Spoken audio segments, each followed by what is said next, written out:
क्या हुआ? जब अचानक से अयोध्या में प्रकट हुए साक्षात विभीषण, कलयुग में ऐसा चमत्कार देखकर सबके होश उड़ गए। प्राण प्रतिष्ठा से पूर्व अयोध्या में कई बड़े चमत्कार हो चुके हैं, जिसमें गिद्धों का दिखना, भालुओं का दिखना, जमीन में से मां सरयू नदी का प्रकट होना शामिल है। लेकिन इस चमत्कार को अभी तक का सबसे बड़ा चमत्कार कहा जा रहा है, जिसके पीछे की सच्चाई जानकर आपके पैरों तले जमीन खिसक जाएगी। आखिर क्या है सच्चाई? क्या सच में लंका के राजा विभीषण अपने मित्र राम लल्ला से मिलने पहुंचे हैं? क्या विभीषण आज भी जीवित है? ऐसे कई रहस्य से पर्दा उठेगा आज की इसी वीडियो में। शुरुआत करने से पहले अगर आप एक सच्चे सनातनी हैं और राम मंदिर बनने से बेहद खुश है तो इस वीडियो को लाइक करें और कमेंट बॉक्स में जय श्री राम जरूर लिखें। अयोध्या में राम मंदिर की प्राण प्रतिष्ठा की तैयारी जोर शोर से चल रही है। 22 जनवरी को रामलल्ला को गर्भगृह में स्थापित किया जाएगा। हर राम भक्त को इस दिन का लंबे समय से इंतजार था।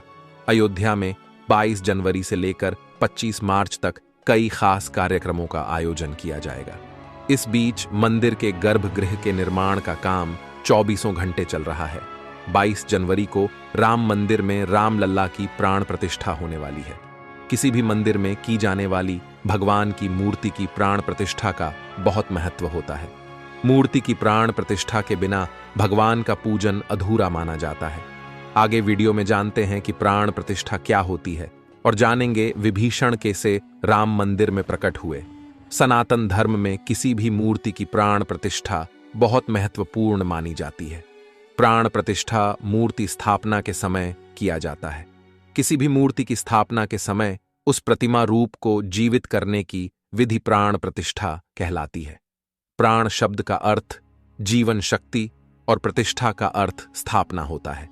ऐसे में प्राण प्रतिष्ठा का अर्थ जीवन शक्ति की स्थापना करना या देवता को जीवन में लाना होता है। बिना प्राण प्रतिष्ठा के कोई भी मूर्ति पूजा के योग्य नहीं मानी जाती है। मान्यता है कि प्राण प्रतिष्ठा के जरिए मूर्ति में जीवन शक्ति का संचार होता है और वह मूर्ति देवता के रूप में बदल जाती है। अर्थात अब साक्षात प्रभु श्री राम अयोध्या राम मंदिर में निवास करने वाले हैं। और जब स्वयं प्रभु एक बार पुनः अयोध्या आ रहे हैं तो उनके प्रिय मित्र व भक्त विभीषण कैसे पीछे रह सकते हैं? क्योंकि जब प्रभु श्री राम ने रावण का वध किया था, लंका पर विजय पाई थी और पुष्पक विमान के जरिए जब वह फिर से अयोध्या लौटे थे, तब प्रभु श्री राम के साथ विभीषण जी भी अयोध्या आए थे और कई दिनों तक अयोध्या में ही रुके थे। इसके बाद उन्होंने लंका का राज सिंहासन संभाला और लंका के राजा बन गए। यानी प्रभु श्री राम की भक्ति उनके लिए बहुत भाग्यशाली साबित हुई है, क्योंकि जो राम की शरण में आ जाता है उसका उद्धार निश्चित है। लेकिन क्या विभीषण आज भी जिंदा है? इसका जवाब आपको आगे की वीडियो देखकर पता चलेगा। हिंदू धर्म की पौराणिक कथाओं के अनुसार माना जाता है कि 8 महान विभूतियां आज भी सशरीर जीवित हैं, जिनमें से कुछ रामायण काल के हैं तो कुछ महाभारत काल के, तथा कुछ विभूतियां उससे भी पहले के काल से आज तक जीवित हैं। पौराणिक मान्यता के अनुसार विभीषण, अश्वत्थामा, बलि, वेदव्यास, हनुमान जी, कृपाचार्य, भगवान परशुराम और मार्कंडेय ऋषि चिरंजीवियों में शामिल हैं। चिरंजीवी का अर्थ होता है जो सृष्टि के अंत तक जीवित रहे और जिसकी उम्र भी ना बढ़े, और विभीषण भी इन्हीं चिरंजीवियों में से एक है जो आज भी इस धरती पर मौजूद है और अनंत काल तक जीवित रहेंगे।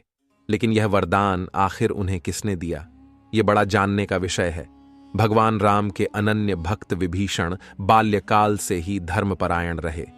वह अपने बड़े भाई रावण के धर्म विरुद्ध कार्यों का विरोध भी करते थे। उन्होंने लंका युद्ध में भी धर्म का पालन करते हुए भगवान राम का साथ दिया। इसलिए प्रभु श्री राम ने उन्हें सृष्टि के अंत तक अजर अमर रहने का वरदान दिया। जब कलयुग का अंत होगा उस समय भगवान विष्णु एक बार फिर से अवतार लेंगे, जिसका नाम कल्कि होगा। तब ये 8 चिरंजीवी भगवान कल्कि का साथ देंगे और फिर से सतयुग की स्थापना करेंगे। इसका मतलब यही निकलता है कि विभीषण आज भी जीवित है, लेकिन आखिर प्राण प्रतिष्ठा से पहले उन्हें राम मंदिर में उन्हें कब और कैसे देखा गया, आगे वीडियो में जो घटना हम आपको बताने वाले उसे सुनकर आपके होश उड़ जाएंगे। ये घटना है 11 जनवरी रात्रि 12 बजे की। रोजाना की तरह सभी मजदूर राम मंदिर के गर्भगृह का कार्य करके अपने तंबू में विश्राम कर रहे थे। तभी मजदूरों को मंदिर के अंदर से प्रभु श्री राम के नाम जाप की ध्वनि सुनाई दी। अभी किसी भी अन्य व्यक्ति को रात्रि के समय राम मंदिर में घुसने की अभी अनुमति नहीं है। तब उन्हें ऐसा लगा कि शायद किसी आसपास के मंदिर द्वारा उन्हें ध्वनि सुनाई दे रही होगी, तो सभी मजदूर रात्रि में वापस सो गए। लेकिन सुभाष नाम के एक मजदूर को लगातार यह बात खटक रही थी। उसे वह आवाज राम मंदिर से ही आती प्रतीत हो रही थी, तो उसके मन में जानने की उत्सुकता हुई। आखिर इतनी रात्रि को राम मंदिर के अंदर राम नाम का जाप कौन कर रहा है? उसने अपने साथियों को उठाना चाहा, लेकिन सभी गहरी नींद में थे। तब सुभाष अकेले ही राम मंदिर परिसर में पहुंचा। वे काफी महीनों से राम मंदिर के निर्माण कार्य का हिस्सा था। उसे राम मंदिर का एक एक दरवाजा, एक एक कोना अच्छी तरह से पता था। जब उसने राम मंदिर के गर्भगृह में झांक कर देखा तो वहां पर एक बहुत ही दिव्य पुरुष, जिनके अंदर से काफी तेज प्रकट हो रहा था। वे अपने हाथों में माला लिए राम नाम का जाप कर रहे थे। ऐसा लग रहा था मानो वे काफी दिव्य पुरुष हों और किसी पौराणिक समय से आए हों। उनके बैठने का तरीका और उनका अंदाज राजाओं की तरह मालूम पड़ रहा था। सुभाष ये नजारा देखकर दंग रह गया। इसके बाद सुरेश अपने साथी मजदूरों के पास गया और उन्हें यह सारी सच्चाई बताई। और जब सब मिलकर राम मंदिर गर्भगृह तक पहुंचे तो सभी के होश उड़ गए, क्योंकि वह दिव्य व्यक्ति वहां से गायब हो चुके थे। चूंकि रात्रि का समय चल रहा था तो सभी लोग सुभाष की बातों को भ्रम समझ रहे थे और कोई भी उसकी बात को मानने को तैयार नहीं था। लेकिन सुभाष जानता था उसने जो देखा है वह बहुत बड़ा चमत्कार है। लेकिन उसके मन में एक ही सवाल था कि रात्रि 12 बजे राम मंदिर में राम नाम का जाप करते हैं वह दिव्य पुरुष आखिर थे कौन? क्योंकि आज के समय में किसी भी पुरुष के अंदर इतना तेज नहीं हो सकता। उनका संबंध पौराणिक काल से ही हो सकता है। और अगर रामायण काल की बात करें तो 2 ही शख्सियत है जिनके होने का दावा आज भी कलयुग में कहा जाता है। पहले है हनुमान जी और दूसरे हैं विभीषण। तो पूरी संभावना यही है कि सुभाष ने राम मंदिर में रात्रि के समय जिस महापुरुष को देखा था वह राजा विभीषण हो सकते हैं, क्योंकि वह आज भी धरती पर जीवित है और 8 चिरंजीवियों में से एक है। ऐसे दिव्य मौके पर राम मंदिर में कई चमत्कार लगातार हो रहे हैं। जहां कहीं दिव्य शक्तियां भी राम भगवान के स्वागत के लिए अयोध्या आ पहुंची है। राम मंदिर के उद्घाटन की तैयारी अब अंतिम चरण में है। इस बीच एक ओर जहां श्री राम जन्मभूमि तीर्थ क्षेत्र ट्रस्ट लगातार तैयारी की जानकारी साझा कर रहा है, वहीं राम मंदिर के इस महायज्ञ में देश का हर राम भक्त अपनी आहुति अर्पित कर रहा है। आने वाली 22 तारीख के मौके पर कई संत, महात्मा और जिन भक्तों ने राम मंदिर के लिए संघर्ष किया वो सभी अयोध्या पहुंचेंगे। न केवल 22 जनवरी को बल्कि 12 जनवरी से ही मेहमानों का अयोध्या जाने का सिलसिला शुरू हो जाएगा। रामनगरी में 11,000 से ज्यादा वीआईपी मेहमानों के स्वागत की तैयारी की जा रही है। एक समय था जब यहीं अयोध्या में रामलला टेंट में विराजमान थे। आज पक्का घर सिर्फ रामलला को ही नहीं बल्कि पक्का घर देश के 4 करोड़ गरीबों को भी मिला है। रामायण के समय में अयोध्या को स्वर्ग कहा जाता था। देवता इस स्वर्णिम नगरी कहते थे, क्योंकि यह नगर चारों तरफ से हर प्रकार की सुविधा से युक्त था। लेकिन जब मुगल आक्रांताओं ने भारत पर आक्रमण किया तो पूरे अयोध्या नगर को उजाड़ कर रख दिया। मंदिर के ध्वस्त होने के बाद कई सालों तक यह भूमि वीरान रही और किसी भी हिंदू सनातनी को इस क्षेत्र में आने की अनुमति तक नहीं थी।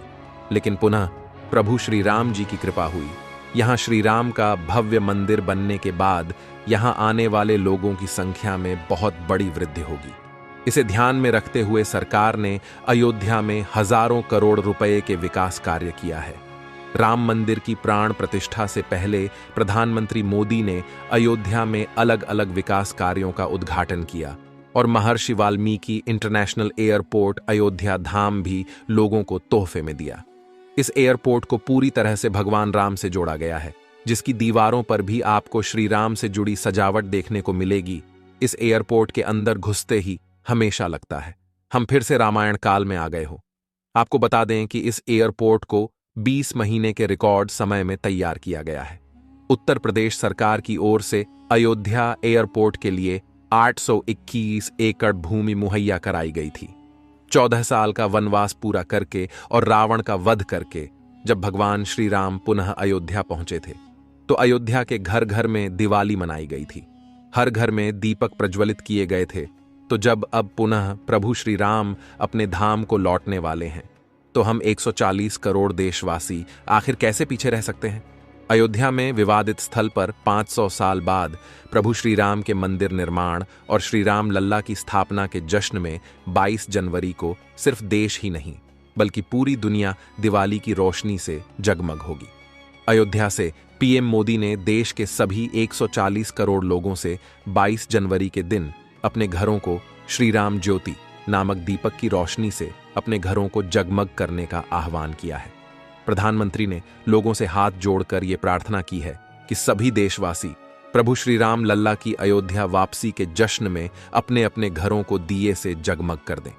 यानी पूरे देश में इस बार 22 जनवरी को ऊर्जा, आशा, आकांक्षा और उम्मीद व जोश से भरपूर एक नई दिवाली देखने को मिलेगी। ये दिवाली सिर्फ देश ही नहीं बल्कि दुनिया के उन तमाम देशों में भी मनाई जाएगी जहां भारतीय लोग बसे हैं।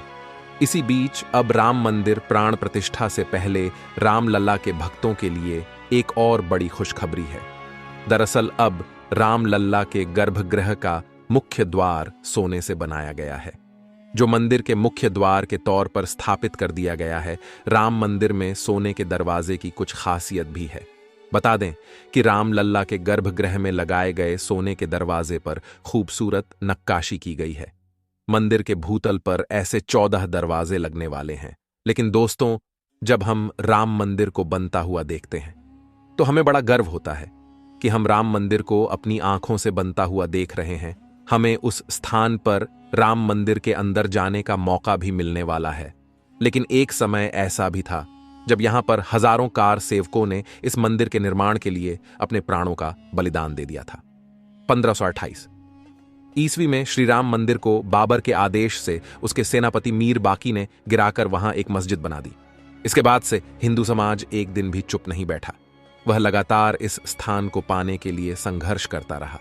23 दिसंबर 1939 को हिंदुओं ने वहां राम लल्ला की मूर्ति स्थापित कर पूजन एवं अखंड कीर्तन शुरू कर दिया। विश्व हिंदू परिषद द्वारा इस विषय को अपने हाथ में लेने से पूर्व तक 76 बार श्री राम जन्मभूमि मुक्त कराने के प्रयास किए हिंदुओं ने किए, जिसमें देश के हर भाग से हजारों नर नारियों का बलिदान हुआ, पर पूर्ण सफलता उन्हें कभी नहीं मिल पाई। 2 नवंबर 1990 को तत्कालीन मुख्यमंत्री मुलायम सिंह यादव की सरकार में कार सेवकों पर पुलिस ने बर्बरतापूर्वक गोलियां चलाई थीं, जो कि सच में एक निंदनीय घटना है। उस समय अयोध्या के वासुदेव गुप्त, राजेंद्र धरिकार, रमेश पांडेय और कोलकाता के दोनों कोठारी बंधुओं सहित अनेक कार सेवक इसमें शहीद हो गए थे। नीचे कमेंट बॉक्स में आप इन्हें श्रद्धांजलि जरूर दें। लेकिन दोस्तों, कहते हैं जो सच होता है वो स्प्रिंग की तरह होता है। उसे जितना दबाया जाए वह उतना ही तेज गति के साथ ऊपर आता है। 9 नवंबर 2019 का दिन सुनहरे अक्षरों में दर्ज किया गया, जब सुप्रीम कोर्ट की 5 जजों वाली बेंच ने ऐतिहासिक फैसला सुनाया और विवादित जमीन हिंदू पक्ष को मिली। और अब 22 जनवरी 2024 को भव्य राम मंदिर के अंदर रामलाल की प्राण प्रतिष्ठा होने वाली है। इस प्राण प्रतिष्ठा के भव्य समारोह में देश विदेश की 11,000 हस्तियों का आमंत्रण दिया गया है। लेकिन दोस्तों, कुछ राजनीतिक दलों ने राम मंदिर किस भव्य समारोह में आने का न्योता ठुकरा दिया है। इसके संदर्भ में देशवासियों का कहना है कि दुनिया में देवता और राक्षस दोनों प्रकार के लोग रहते हैं। देवता मंदिर में प्रवेश कर सकते हैं, लेकिन रक्षा मंदिर के अंदर नहीं जाते। जो राजनीतिक दल मंदिर के प्राण प्रतिष्ठा में आने से मना कर रहे हैं, इन्हें राक्षसों के साथ जोड़कर देखना गलत नहीं होगा। जल्द ही राम मंदिर आम जनता के लिए भी खोल दिया जाएगा। राम मंदिर की भव्यता, लोगों के मन में राम मंदिर को लेकर के उत्साह और साथ ही साथ अयोध्या शहर का विस्तार उन सभी बलिदानों की आत्मा को शांति प्रदान करेगा। और देश के प्रगति में भी जरूर सहयोग करेगा। हम दोस्तों आशा करते हैं कि आज की वीडियो के माध्यम से आप राम मंदिर को और उसके इतिहास को करीब से जान पाए होंगे। सभी हमेशा करते। आज की वीडियो आपको पसंद आई होगी, लाइक जरूर करें और कमेंट बॉक्स में सभी कार्ड सेवकों के बलिदान के प्रति आप श्रद्धांजलि जरूर दें। साथ ही साथ कमेंट बॉक्स में कुछ सेकुलर हिंदुओं के लिए अपनी राय जरूर रखें, जिन्होंने राम मंदिर प्राण प्रतिष्ठा समारोह में आने का न्योता ठुकरा दिया है। हमारे चैनल को सब्सक्राइब जरूर कर लें, ताकि आपको हमेशा ऐसी सत्य चमत्कारी घटनाएं देखने को मिलती रहे। अभी के लिए आप सभी को हर हर महादेव।